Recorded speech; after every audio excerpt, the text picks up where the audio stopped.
focus on systemic evil, not just situational evil, how a bad environment can corrupt a good people, even a whole good society.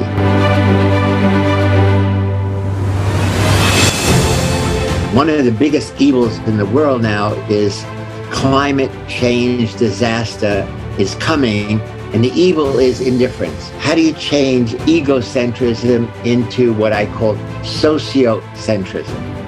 And that should be a goal of a greater society, is that make everyone sociocentric. So my first thing in my mind is, what can I do for you, rather than what can you do for me?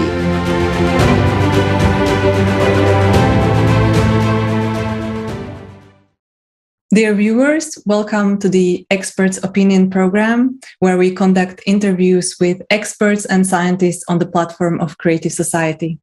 Creative Society is an international worldwide project, the aim of which is to unite humanity's potential, including scientific potential, and change the format of society from the consumption-based to a creative one.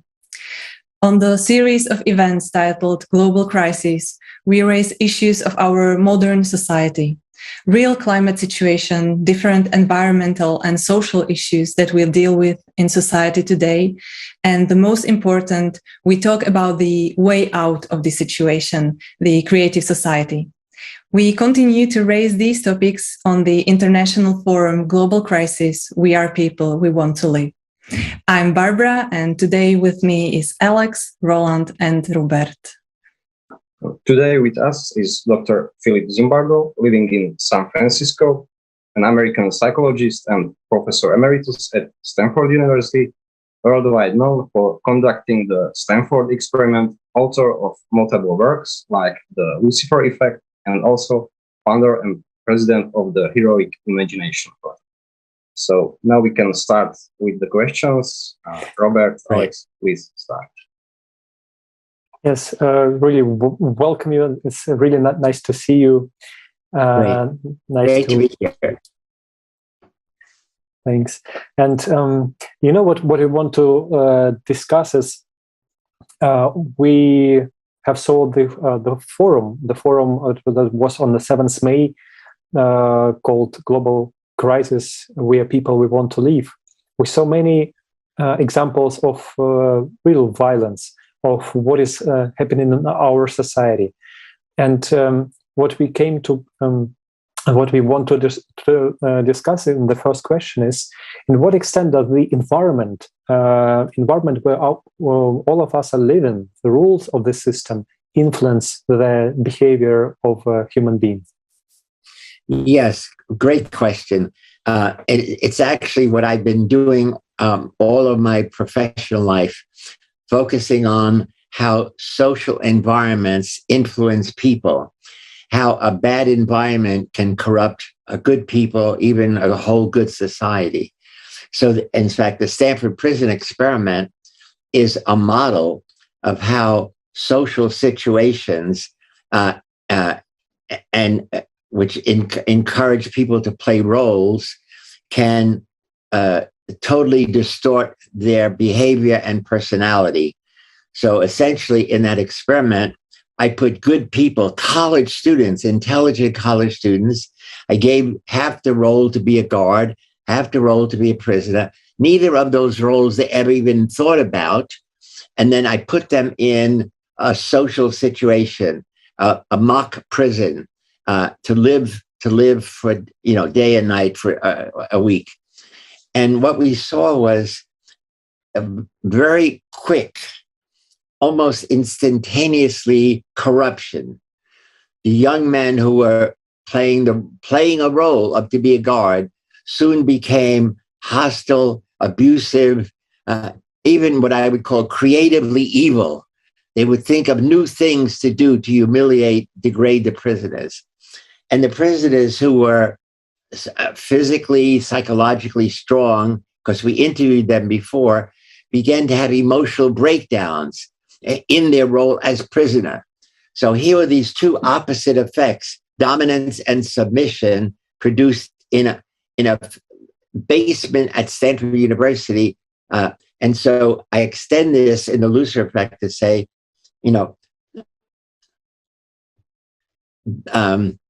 good apples can be put in a bad barrel. That's the situation. But we always have to understand who are the bad barrel makers.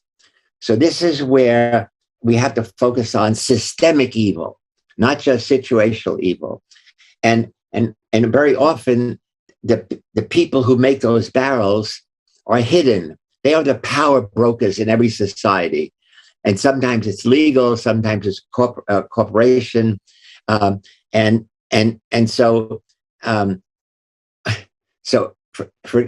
all of our criminal justice systems focus only on individuals who break the law, and then you put them in prison or whatever. But we never say, how can we change the situation that is making many people do those bad things?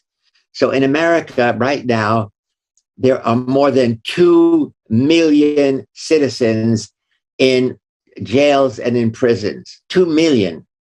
And it's rotating. I've been talking about this for dozens of years, and it doesn't ever get better in my country.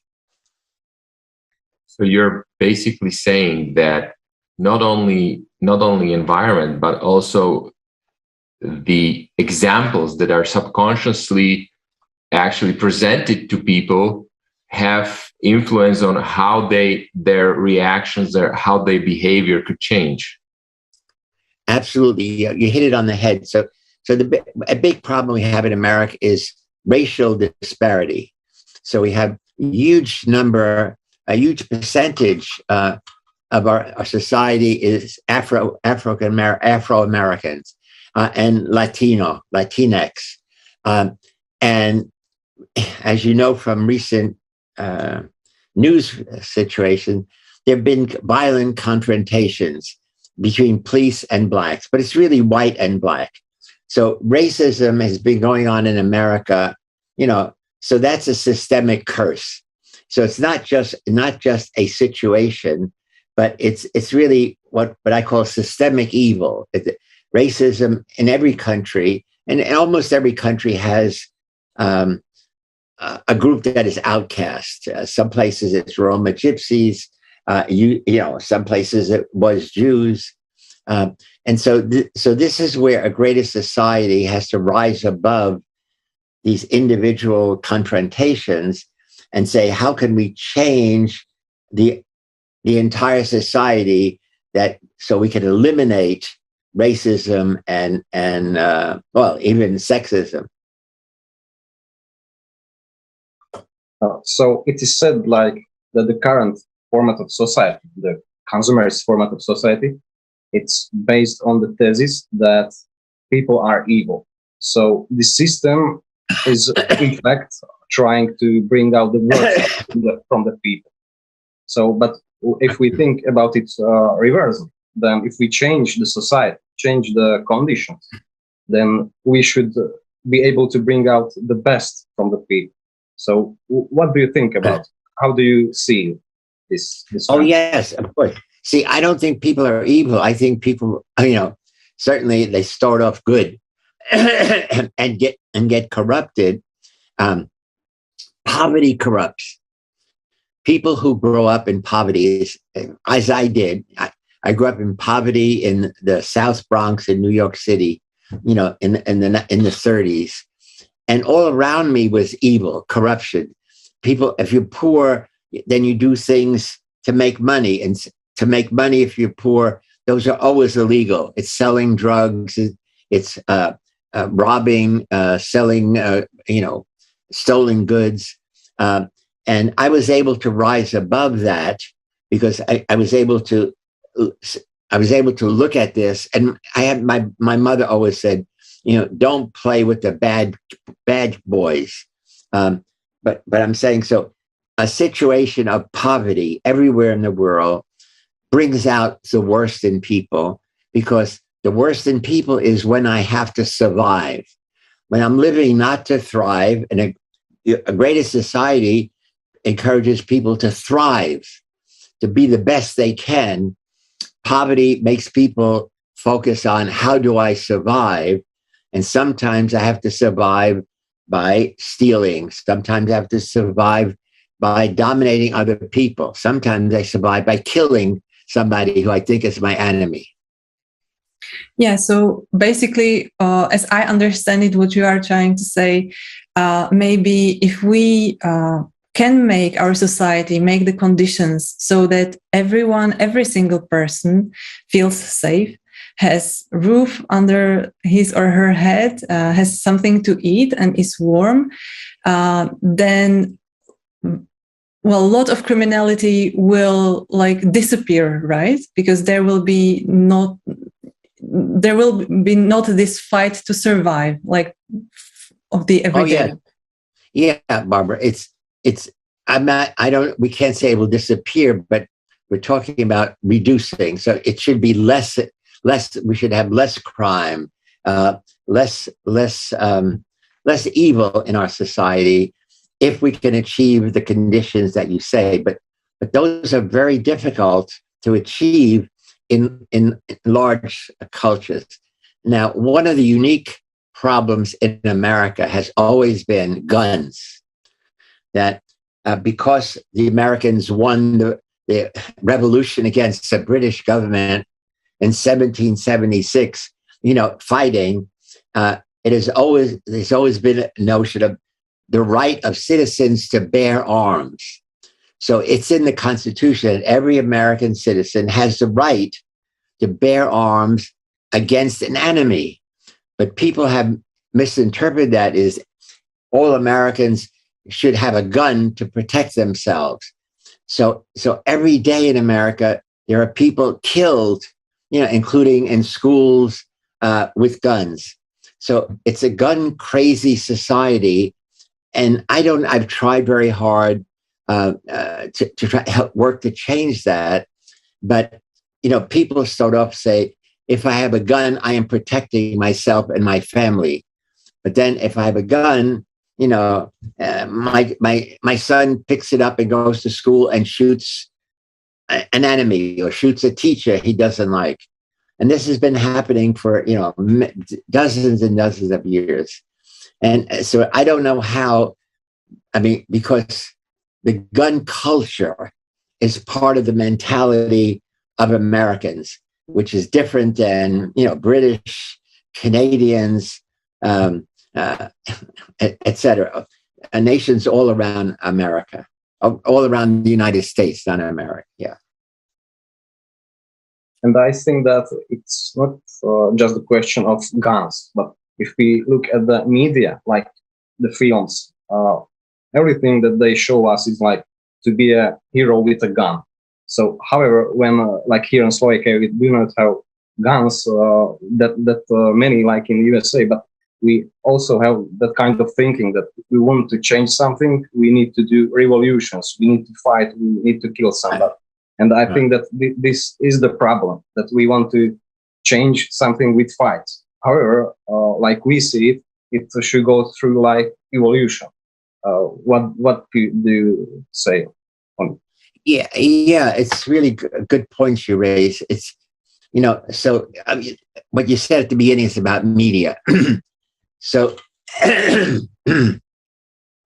as a child growing up, I would go to the movies every Saturday, and many, many times the movies would be about cowboys and soldiers versus the American Indians, whose land we were stealing. And then there was a famous gun called Winchester 76, a rifle that was very accurate, and you could shoot many bullets in a row. And so the idea is America won the West because Americans had populated the East Coast coming from Europe, and then the country was moving west to occupy more and more land. But this is land that the American Indians owned and lived on. So Indians had to be conquered, in many cases killed in battles, to steal their land. And there was a movie about this gun. Imagine, so you talk about the media, a whole movie about this wonderful gun, Winchester 76, that was used to kill Indians. And so I'm saying, I remember as a child thinking how terrible that was. That first of all, that you would have a movie about a gun, and secondly, you would have a movie about how we killed Americans, the people who own the land, Americans, Indians. And so the media has a really big role, not only at movies in every country, but also the news media. So again, the news media every single day will say, "Oh, 2 people have been shot in San Francisco," and essentially they just give you a map. Here's where it was. They don't have any suspects. The police are, rounding up. So so I am simply used to every night how many people have been killed today by guns by some unknown person. And then the interesting thing is, who was that unknown person? Will they find him, or will he kill somebody else? Yeah. So I think the greatest society has to focus on how do you influence the media to present more positive stories and fewer negative stories. There's a statement in America about the media: if it bleeds, then it leads. Meaning stories about violence are the ones that start the program off. So as soon as you tune in, they say 6 people were killed. There was a tornado in such and such. There's a hurricane. So it's the negative thing starts the program off to get the attention of viewers. And if it's nice, it's not good spice. It's put at the end of the program.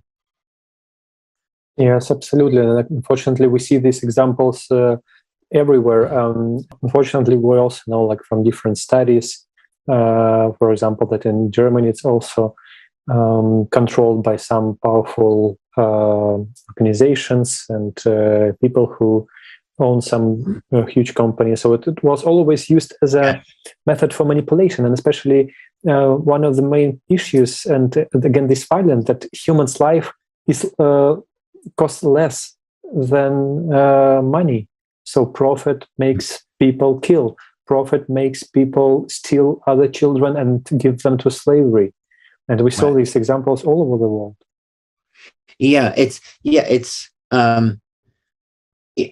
So again, it's the evil of corporations that I call systemic evil rather than situational evil.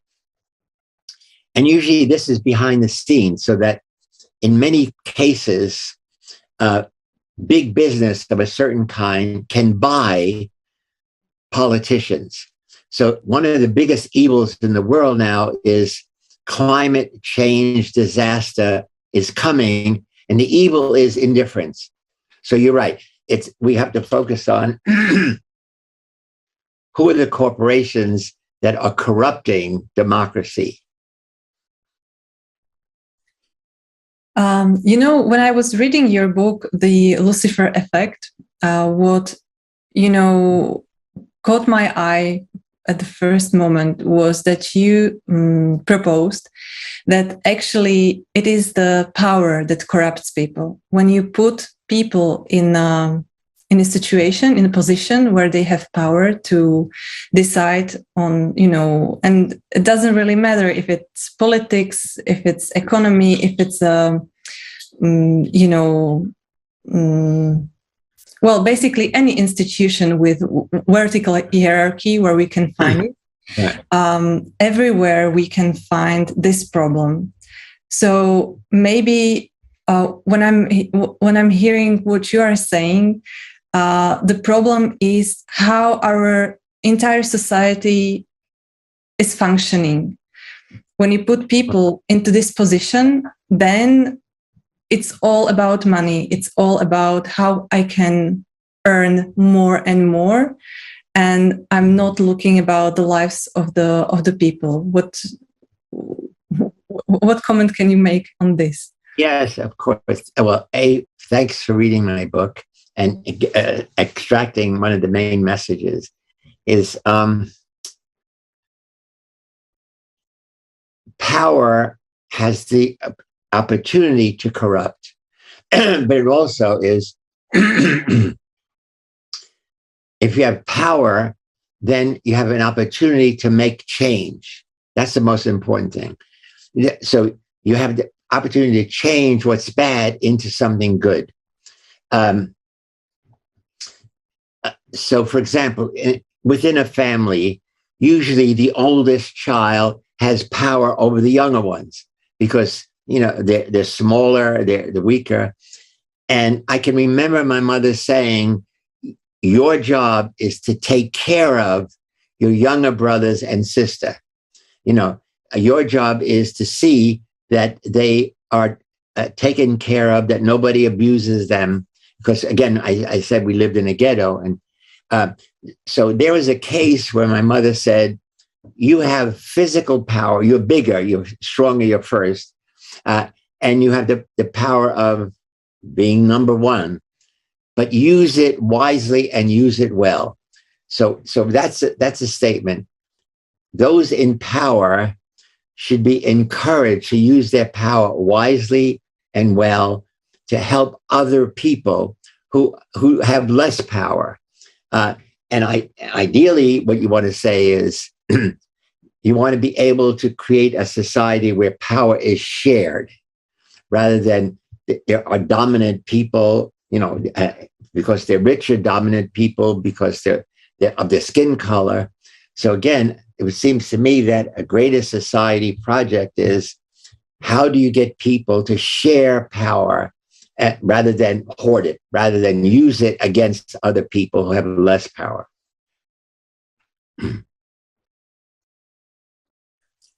Yes, it's absolutely true. Please. Go ahead. I'm sorry. Go ahead. No, it's absolutely true. And that's actually one of the things that's there will be no concept as power, because when the power is actually shared between people, so the people who are right now in power, they're not also in danger. Because there also the science shows us, neuroscience, that people who are in power, they have issues with mirror neuron system, and a system where they're they cannot feel others people and try understand their problems because they think that they're examples for others, and these mechanisms just stop working, so they stop understanding other people, and unfortunately after some time they do not realize what common people issues are. They just thinking about themselves, and then this cry. Absolutely. Yeah, so in my hero project, called Heroic Imagination Project, which I started 15 years ago. You know, many of our basic themes are ordinary people are capable of extraordinary actions. And those extraordinary actions are focused on helping other people. So it's like every day in every way, what can you do to make someone else's life better? And so we even for children, we call children, so children are a part of the collection of people I send messages to, children in elementary schools, in high schools. And so it's been very successful, just thinking about how do you change anybody who is egocentric. So to survive, I have to think about me. What do I need? I need food. I need education. I need some power. How do you change egocentrism into what I call sociocentrism? And that should be a goal of a greater society, is that make everyone sociocentric. So my first thing in my mind is, what can I do for you? Rather than what can you do for me? And so when everybody is thinking that way, it's not easy to do. It's like it's a mental revolution. Then we create a greater society, a better, not greater. I don't want to impose on your plan, but you create a better society. So egocentrism combined with power leads to dictators, political dictators, but also bullies. Sociocentrism combined with appreciation and loving of other people leads to a gentle, caring society. Well, yes, that's exactly one of the key ideas of the Creative Society project as well. And I think it's also in the 8 foundations, where it's basically, it's put in a way that not what the society can do for me and I'm the one who needs help, but what we or I can do for the society. And as you mentioned earlier, also media plays a great role in that, because instead of showing the blood that sells, they should show daily or day-to-day projects or actions of ordinary people, how they help, maybe show that kids in the school did something, some project that helped, I don't know, elderly people to go and help them to go shopping or something like that. This is what they should show, and then give an example to others, because we learn by seeing examples, and then people might start thinking, oh, this is good. This is something that this is what actually the heroism is. Yeah. But again, I would take it down to the level of, in every single class, a teacher who has a lot of power over students should say, I want to hear, before we begin our lesson, what did any of you do to help someone else? So that becomes part, essentially it's mind control. You want to put into the mind of children that I should be doing something to help someone else. Helping an old lady across the street is one thing. Helping a student who's not doing well, to help them with their homework. So helping my mother washing the dishes so she doesn't, or going shopping with her. But essentially, it's getting into the mentality of children. What can I do to make the world better for someone else? And it starts in your family, but it starts in your neighborhood. But teachers have a lot of power. So I would suggest for the Greater Society, how do you get teachers to make a commitment to include in every class some, not a whole program, some conception of encouraging students to be what I call everyday heroes. Do a thing that makes the world better for someone else. And it could be, as I said, a little thing. If there's an elderly person nearby that you could go shopping for them, you could say, what is it you need? They give you a list, they give you the money, and you go and you shop. That's enormous. Many elderly people can no longer leave their home because they're handicapped. They can't afford a scooter or whatever. So teachers are role models for students, and we want teachers to model the Greater Society basic themes.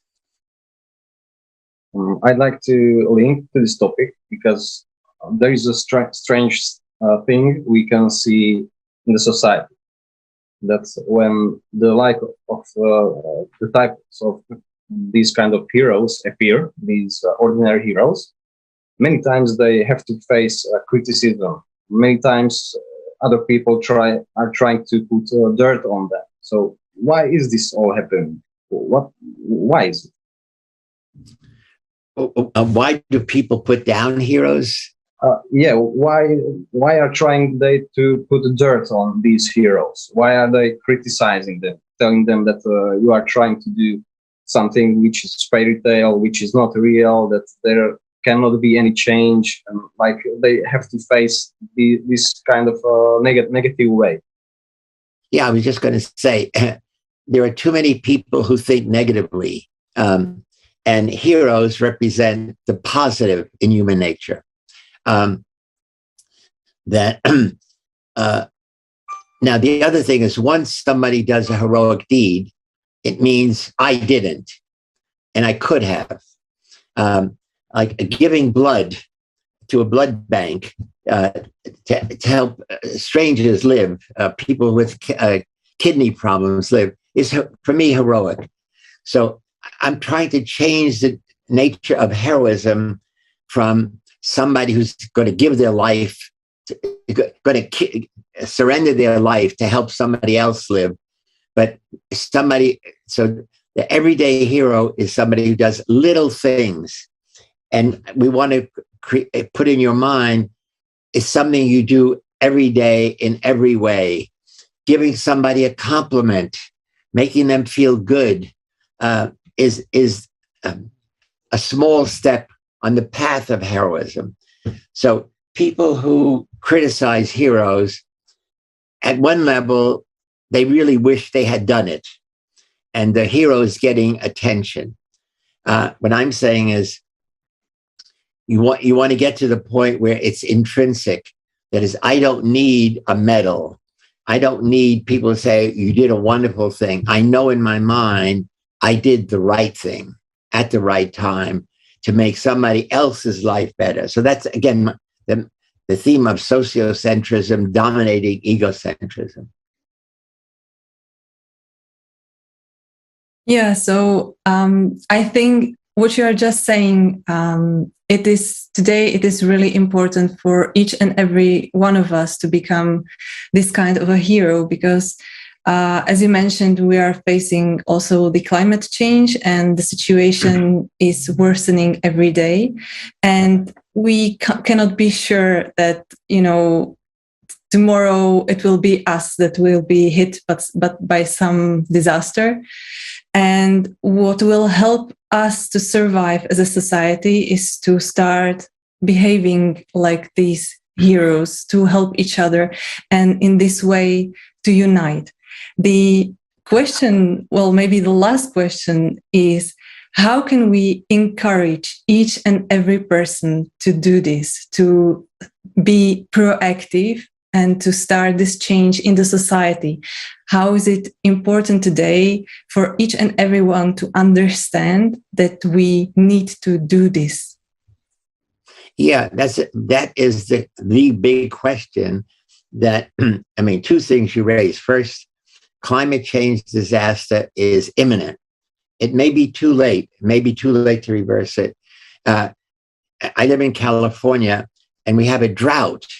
We have almost no rain for 3 or 4 months, which means that all the forests are dry, which means that if there's lightning striking, we have forest fires. Like last year, we had maybe 20 or 30 forest fires that killed many people, that destroyed their homes, that wiped out beautiful forests.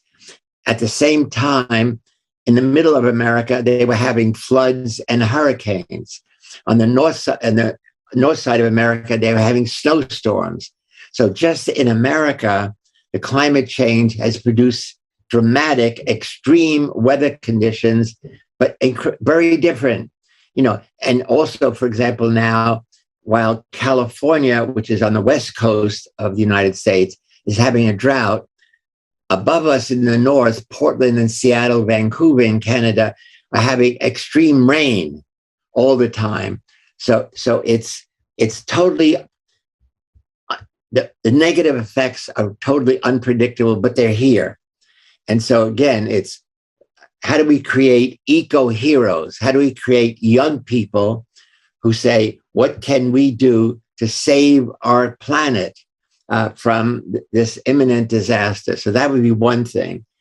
But it's getting teachers involved. Maybe the Great Society project should work with teachers associations in every country.